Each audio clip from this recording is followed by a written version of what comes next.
Good afternoon. Welcome everyone to our Fiesta Where Pa Pinoy Radio Show. So, ang topic ko ngayon sa Tara Usap Tayo, Community Connection in Aotearoa. It's about Filipino traditions you have taught your children or plan to teach them. So, I have six topic. I'll just read it out to you guys and then perhaps you could add some more if I've missed something. So, number one, pagmamano. So, yung blessing of the hand. So, what it is, children take the hand of an elder and bring it into their forehead while saying, Mano po. Why is it matters? It teaches respect for elders, a deep value in Filipino culture. It's also a beautiful way to teach children humility and gratitude for the wisdom and care of older family members. So how to teach it? So start practicing it at home with grandparents or even with parents. Explain its meaning and praise them when they do it naturally. Number two, po and opo. So it is a polite expression. So what it is, using these words when speaking to elders, how to show courtesy and respect. So why it matters? It helps reinforce values of respect, politeness, and proper manners in conversation. So how to teach it? Use these words at home consistently and explain when and why they are used. Role playing simple conversation in Filipino can help too. So number three, bayanihan spirit. So what it is? The old tradition of community cooperation, neighbors helping each other while expecting anything in return. Without expecting anything in return, sorry, my language. Okay. Like moving a bahay kubo together. So yun yung magbuhat-buhat lahat mga kabarangay. Why it matters? It teaches generosity, cooperation, and a sense of community, which are important in any culture. So, how to teach it? Encourage kids to help neighbors, volunteer, and participate in group efforts like school events or charity drives. Number four, Filipino food and cooking traditions. So, what it is? Passing down recipes like adobo, sinigang, kare-kare, lumpia, or bibingka, etc. So what it matters, why it matters, food is a huge part of Filipino culture and identity. So cooking together strengthens family bonds and pride in heritage. How to teach it? Involves kids in the kitchen, measuring, mixing, wrapping lumpia, anything. Share the story behind the dishes, especially family favorites. And then number five, fiesta and holiday traditions. For example, simbang gabi. So early morning dawn masses before Christmas. Noche Buena, Christmas Eve, family feast. So midnight celebration. Yeah. What is Ondas? Okay, Ondas, visiting loved ones in cemeteries on All Saints Days. Tama, yung Araw sa ng atin kalagalag. araw ng patay. Araw ng patay, tama. Ati-atihan, so sinulog, pahiyas, colorful, faith-based festivals. Yun yung like sinulog yung sa Cebu. sa Cebu, tapos mayroon ding Ati-atihan sa Iloilo. oo, panagbenga sa Baguio. So right. doon panagbenga, yeah. So why it matters? They celebrate family, faith, and Filipino joy. These events are rich in tradition and community celebration. So how to teach it?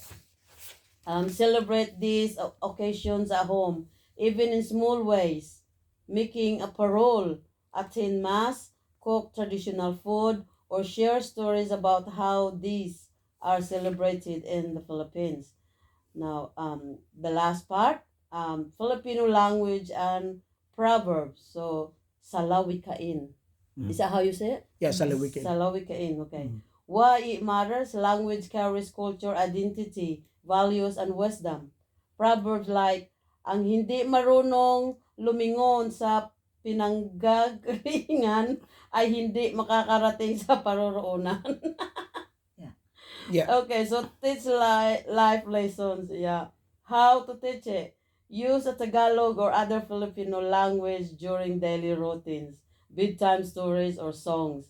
Introduce salawikain and discuss their meanings. So, ang maidagdag ko lang dito yung turuan natin ng ating mga anak na like tawagin tita, tito, ate, kuya, di ba? Mm. Pero kasi dito kasi hindi yan sila na they calling them their names, di ba? First Like, name, first name. First name pa. Ang mga anak ko nagtita, tito, ganon. Kahit hindi kamag-anak, pero 'di ba, yung tradisyon naman natin 'yan, 'di ba? Yeah, that's Mm. good. Yeah, Mm. yeah. Which is easy to teach. Kasi Yes. nakikita nila. Pero yung yung mga in-laws, for example, Oo. nagpapapa ba sa'yo or mama yung in-law mo? Hindi. Hindi, di ba? Hindi nga. Tinatawag kang They call Rika, my di ba? first name, Yeah, yeah. Rika, Oh, ako din. ganon. Oo. Pero yung mga apo ko, of course, abuela, ganon. Pero yung mga in-laws, Oo. hindi. Kasi wala sa kanila yun. Wala Ako, nga. hindi ko man na-experience yun. Pero, Oo nga pala. but Caleb, how would Caleb call you? Yeah. Si First Caleb. name, first name. First name, no? Yun. Hindi man siya Pinoy. Oo nga. Oh, what I'm saying, Oo But, nga. and then you Yeah. cannot really demand them to call you. no, we're not. diba? So, We're not asking that. hindi, ang depende kasi yan. If na-confine lang sa Filipino traditions is. Pero, Maori do the same thing. They call their aunties and uncles din. So Pacifica, that's- same din. That's Yeah. tradition Same din. talaga. So, if you know Pacifica friends, ask them. Ganon din ang address nila. Pero- So, yeah, just do not confine yourself into our culture lang. Pero in saying that, because dito sila pinanganak, Mm. siyempre, I would say they're Kiwis na, di ba? Mm. So, pero in a way na turuan ko sila ng Oo. culture natin, hindi Hindi, talaga pero ako, mawawala. honestly, yung mga anak ko, hindi naman ako tinatawag uncle eh. They call me by my first name. Oh, okay. So, sa akin kasi, Yung mga older kids, it's very special sa akin yung culture natin na hindi mawawala eh. So, gusto ko talaga yung mga anak ko, although hindi ko nagagawa yan sa tatlo kasi syempre, they are more on Kiwis. Pero itong dalawa, na control ko sila na itong gawin ninyo, huwag nating alisin yung culture natin kasi even Sino yung younger? Si Nicole. Nicola at si Oh. Caris. Oh, si Caris, ang tawag niya sa akin Tito. Oo. Pero si Nicole, Ryan. Di ko alam yun ah. Di, Talaga? Hey, Ryan! tito man yan. Sabi ko sa Ah. kanila yung... Hindi, pag yung personal note na, Tito Ryan, Mommy's looking for you, yung parang gano'n. Oo. Pero pag, hey Ryan, yung mag-greet. Baka sunod na sa mga tao kung anong Hindi, kasi pero tawag. karamihan naman ng, pag, di ba, naglalakad ako sa gym, Oo. paglakad ako, dalawa lang naman ang address niyan eh. Mm. Kuya lang at saka tito. Kasi pag malaman Hindi ko naman nila ako talaga, tinatawag, lahat ng pagsabihan ko Pilipino. talaga sila, hindi ganon kayo magtawag ha. Because they are elder. Brian doesn't mind. No, I don't mind at all. Yeah, Kasi Pero sanay yeah, ako but dyan I eh. do mind kasi ayaw kong ganun yung mga anak ko. Kasi hindi ko naibigay sa tatlo. Dapat sa dalawa, i-apply ko yung tradisyon natin. So, yung mga younger, yung mga nasa mga 30s and 40s nila, usually kuya ang tawag sa yes, akin. yung tama. Kuya. Even though even the late, yung may mga late 20s, kaidaran lang nila yani. Oo. Kaidaran lang nila. Tawag pa rin nila sa akin kuya pa rin. They never call me tito. Ang yung mga early 20s at saka teenagers, yun, tito talaga ang tawag sa akin. Like anak nila Dan Salanso, tito. Tito, do we have games today, Tito? Yung mga ganon, sila anak ni Mar. Oo. Tito talaga yung tawag nila sa akin. They never call me kuya. So they based on the age, no? Oo, so Yung mga binibase edad- nila. kuya, tapos Oo. pagdating Ako mo sa mas prefer ko nga kuya lang. Mas bata pa. pag tito kasi parang matanda na. ka na. Pero the po and the opo, Oh. Tagalog yan. yeah, that's actually what I wanted to say because that's only in the Tagalog area. Yeah, so Sa ating Cebuano, Bisaya, walang ganyan, di ba? wala. Wala. Di ba wala, right? No. Anong Ang meron sa atin? dugtong natin, yung nong at nang. Ay, tama. Inday, indudong. Hindi, yun yung address mo sa junior Sa mo. junior. No. So, Manong, manang. manong, Tama, manang. tama. Oo. Yun Manong, yung address, manang. yun yung po. Oo. Yun yung, if you're going to get this, sort of the Oo. definition of it, Wala man lang. Oo, wala na po. eh, sa na, Oo. doy, asa man, padulong uyang gurin, doy. Ano sa na, ay manang, kuan lang, diri lang pundo, sa kayog jeep. Oo, Ay, so, yan. manang. So, So, manang. Ang address, the Visayan address will always be manong or manang, irregardless of age. Pero mas appropriate siya to older yung mga elderly talaga.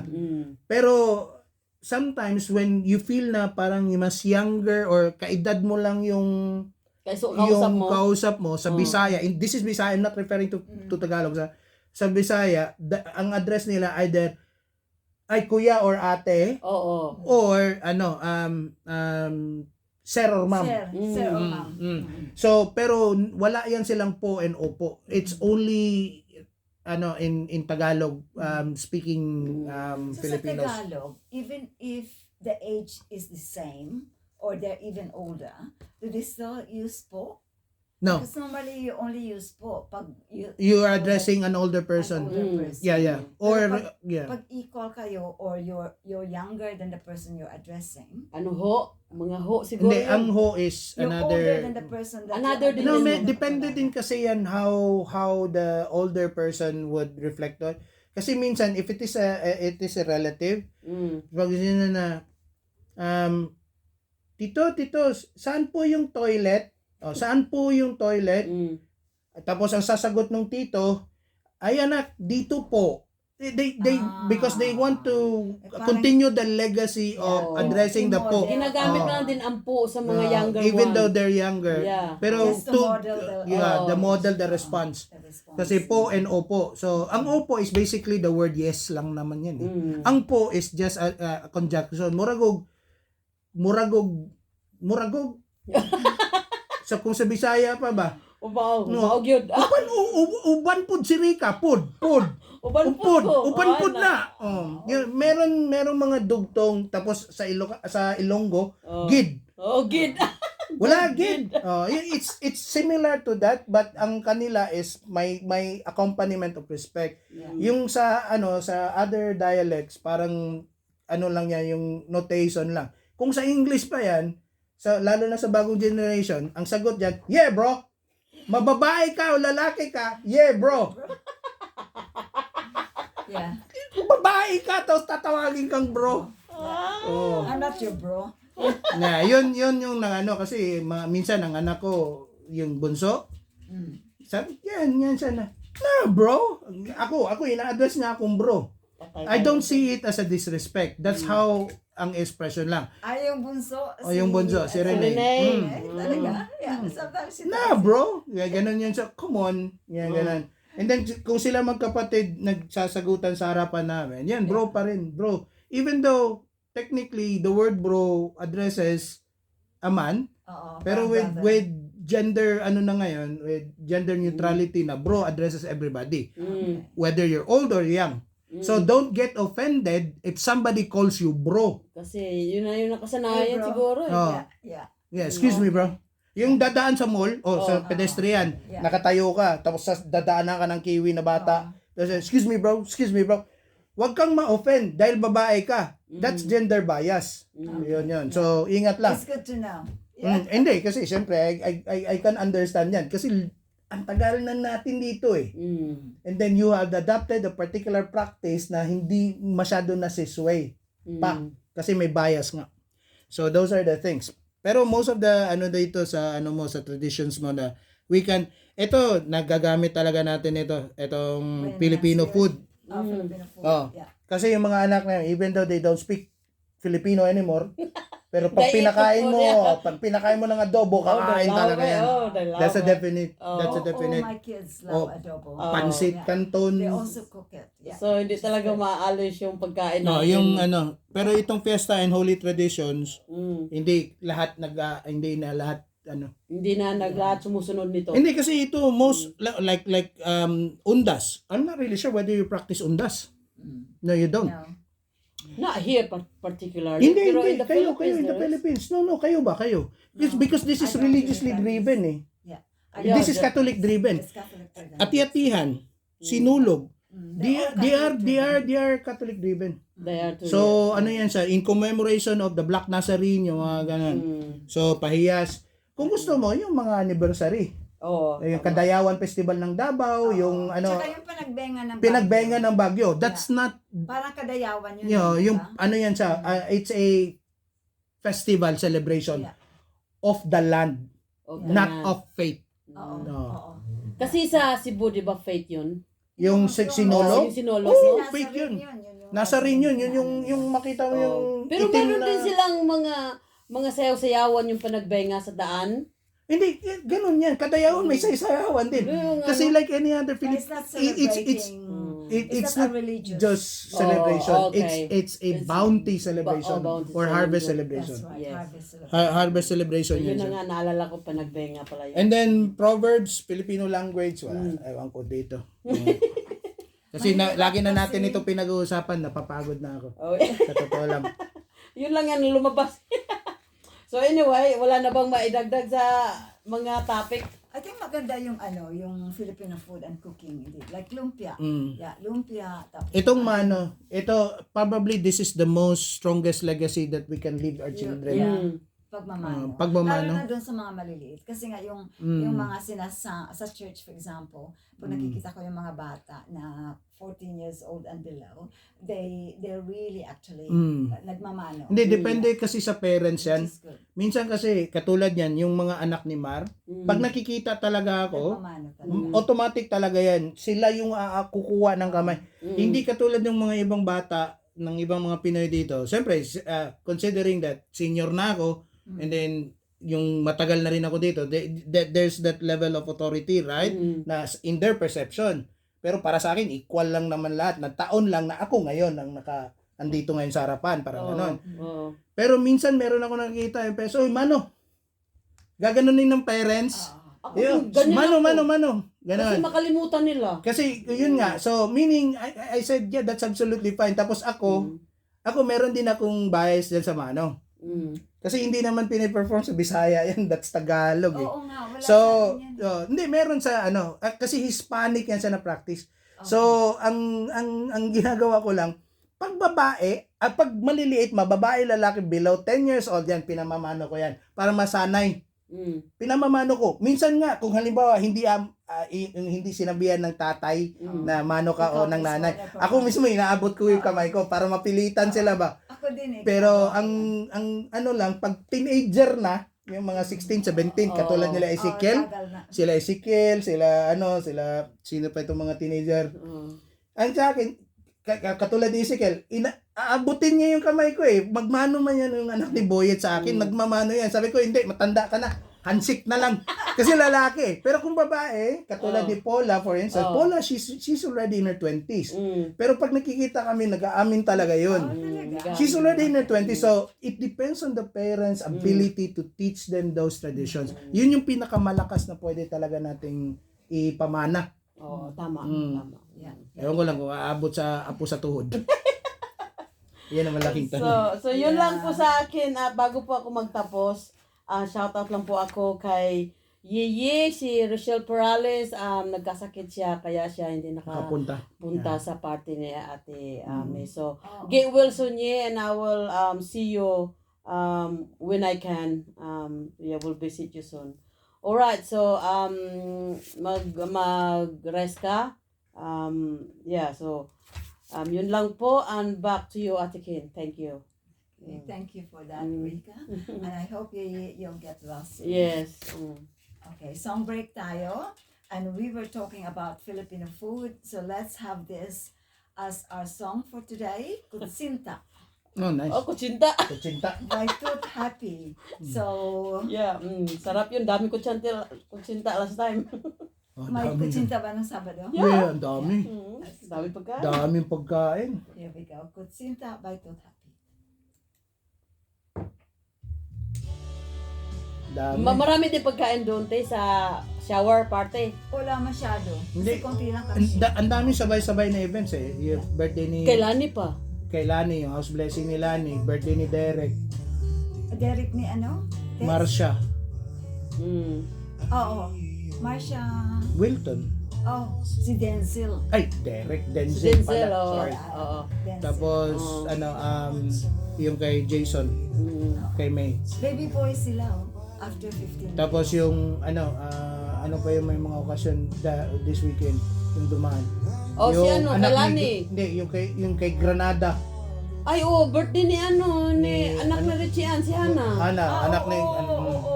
Wala, nakalimutan. Invite din ako doon ni ano.